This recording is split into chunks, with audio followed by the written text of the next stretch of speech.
क्योंकि बुक में हम लोगों ने वो बहुत उसको कॉम्प्लेक्स नहीं बनाया है, खुद एकदम सिंपल बना दिया है ताकि ना बच्चे को दिक्कत हो ना टीचर को दिक्कत हो। टीचर केवल एग्जाम्पल वगैरह बाहर से कोट करें, अदरवाइज डेफिनेशन एक्सप्लेनेशन उसको किताब को केवल फॉलो करेंगे, कहीं दिक्कत नहीं है, एकदम सिंपल ग्रामर है।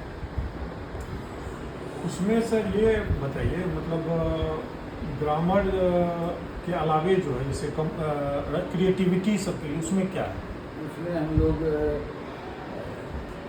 कंपोजिशन दिए हैं, कुछ अनसीन पैसेज भी दिए हैं जी। उसमें बच्चा पढ़ेगा, उसका आंसर करेगा, खुद ढूंढेगा, वो सब भी हम लोग व्याकरण वगैरह में पार्ट जो पढ़ा है उसमें डालते गए हैं और ऐसे भी डाले हैं। तो उसको देख के बच्चा एक बार पढ़ ले, अपने से लिखे, कॉम्प्रिहेंशन में वो पैसेज को पढ़े, अपना आंसर करे। और इसके अलावे जैसे NEP जो अभी आई है, NEP 2020 और NCF 2023 जो ये अभी पाठ्यचर्या आया है, इसके रिगार्डिंग उसमें क्या काम किया गया आपके व्याकरण में? NEP पर हम अभी रिवाइज नहीं और रिवाइज नहीं। अच्छा, रिवाइज ये लोग कह रहे हैं, हो सकता है इस बार रिवाइज हम करें, तब हम आपको बताएंगे कि कैसे करना। तो उसमें जैसे सर इस बार दिया है कि बच्चे के क्रिटिकल थिंकिंग को डेवलप करना है। तो बच्चे के क्रिटिकल थिंकिंग को डेवलप करने के लिए हिंदी व्याकरण और जो इसमें जो कंपोजिशन है, हमको लग रहा है कंपोजिशन को और बेहतर बनाना होगा। कंपोजिशन पूरा दे दीजिए, कुछ दे दीजिए आउटलाइन, और टीचर समझाएं, टीचर एक बार आउटलाइन को एक्सप्लेन कर दें और बच्चा ही लिखे, वो अपना सोचे लिखे, आउटलाइन लेकिन रहना चाहिए। आउटलाइन तो उसको बोर्ड पे लिखना पड़ेगा ना? हाँ, बोर्ड पे लिखना होगा टीचर को, तभी तो बच्चे उसको। हाँ, इसका मतलब स्टोरी राइटिंग वगैरह पर इस बात फोकस है करेंगे या कॉन्सेप्ट है, इवन कंपोजिशन का है, पैराग्राफ राइटिंग है, ये सब जो है इसका केवल आउटलाइन दे दें और बच्चे। सर एक सवाल है मेरे मन में। हाँ, सवाल ये है कि जैसे अभी तो समय जो है जो चल रहा है परिवर्तन कर रहा है, तो इंग्लिश जो फॉरेन लैंग्वेज है उसको हम लोग बहुत तेज़ी से मतलब कि एक्सेप्ट करते जाते हैं। तो उस स्थिति में जो टेक्नोलॉजी की जो भाषा है उसमें तो ज़्यादातर जो है इंग्लिश वर्ड का यूज होता है, लेकिन उस टेक्नोलॉजी में भारत कहाँ पर है उस तकनीकी में, ये देखने के लिए हमारा जो व्याकरण है हमारा वो किस प्रकार उसमें जो है उसमें आप ऐड करेंगे सिलेबस में। उसमें देखिए चैप्टर कुछ जोड़ना होगा, जो परंपरागत व्याकरण है वो तो है ही, वो तो हम लोग लिखते आ रहे हैं सब कुछ।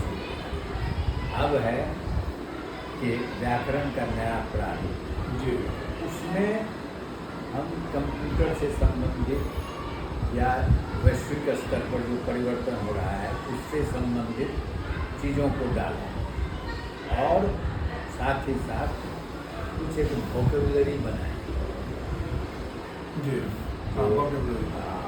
कंप्यूटर से संबंधित या टेक्नोलॉजी से संबंधित जितने हैं शब्द, उसमें जो बन गया है, नहीं बना है तो कुछ जोड़ कर उसको भी बनाया जाए। जैसे हम लोगों ने मान लीजिए शुरू किया था तो कुछ शब्द जैसे किया था या तो अपने से दिया था, जैसे इंग्लिश ग्रामर में प्राय क्या कर रहे थे व्याकरण लिखने वाले लेखक, वो इंग्लिश को फॉलो कर रहे थे। हम लोगों ने इंग्लिश को फॉलो नहीं किया, हम लोगों ने देखिएगा मेरे व्याकरण में कि जैसे संज्ञा का ही भेद है तो प्राय 3 व्यक्तिवाचक, जातिवाचक, भाववाचक, लेकिन हम लोगों ने उसको द्रव्यवाचक और इसमें क्या कहते हैं परिमाणवाचक समूहवाचक, तो उसको 5 कैटेगरी में कैटेगरी में पाऊँ।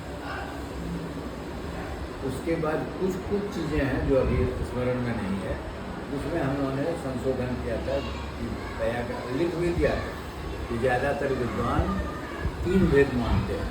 हम लोगों की परंपरा जो है वो वही है, द्रव्य अलग है और भाव अलग है, जातिवाचक अलग है, व्यक्तिवाचक अलग है। और सर जो एक चीज़ हमको लगता है अभी जैसे कि R1, R2, R3 का जो कॉन्सेप्ट आया है, तो मतलब लैंग्वेज 1, लैंग्वेज 2 हमने जो सर स्टडी किया है उस आधार पर हमको लग रहा है कि एक सब्जेक्ट के रूप में हिंदी लेना कहीं ना कहीं मजबूरी हो जाए। मजबूरी हो, हम लोग लेने जाए जी, तो लेंगे किसको? जी हाँ, ऑप्शन नहीं बचता है। संस्कृत और इंग्लिश तो पढ़ा ही है, जी तो हिंदी ही लेंगे। जी, इस स्थिति में सर व्याकरण की जो भूमिका है वो तो और बढ़ ये जाएगी। देखेंगे जरा सिलेबस देख के उसके बाद, क्योंकि हम यहाँ सोच रहे हैं एक पीरियड हम अभी नहीं लेते हैं क्लास, एक पीरियड हम हिंदी का तो लेंगे 9th 10th में, तो वो व्याकरण का ही। व्याकरण नए रूप में किस तरह से उसका सिलेबस देख के उसके हिसाब से काम करेंगे। इस पर काम करेंगे तो आपको भी बताएंगे कि कैसे वहाँ टीचर कैसे पढ़ाएं, ये भी आएंगे। जी, अब व्याकरण विवेक सर 1 से 8 तक ही है, 1 से 7 तक, और 8 पार्ट अभी नहीं है। ये वो कहते रह गए, इसका फुर्सत ही नहीं मिली। व्याकरण को सर व्यवहार में कैसे लाया जाए?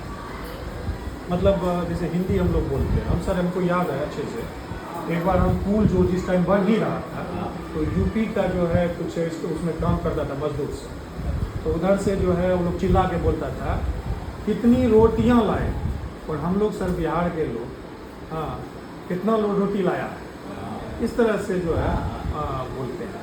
तो ये जो है कैसे उसको जो है त्यौहार मिलाया जाए? व्यवहार में है कि आपको लोगों को थोड़ा जागरूक करना होगा, और बच्चों, ये बच्चे जो टोकना होगा इन लोगों को।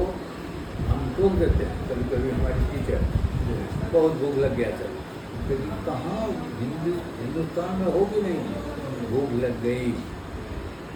अब तालब 100, मूर्धन्य 100, दंत 100, इसमें थोड़ा मैनूट अंतर है, जी वो बताना है। गणेश जी गणेश नहीं, तो ये व्यवहार में जब तक हम स्कूली स्तर पर नहीं करेंगे तो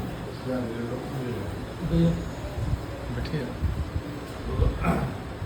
तो इस और उस जी हमारे हाँ सर कुछ विशेष नहीं ना? नहीं हमारे नहीं देखना है। हाँ जी, जी। कुछ बच्चा चला जाता है फर्स्ट जी जी जी जी आज बोले थे कि हम देखें, जी जी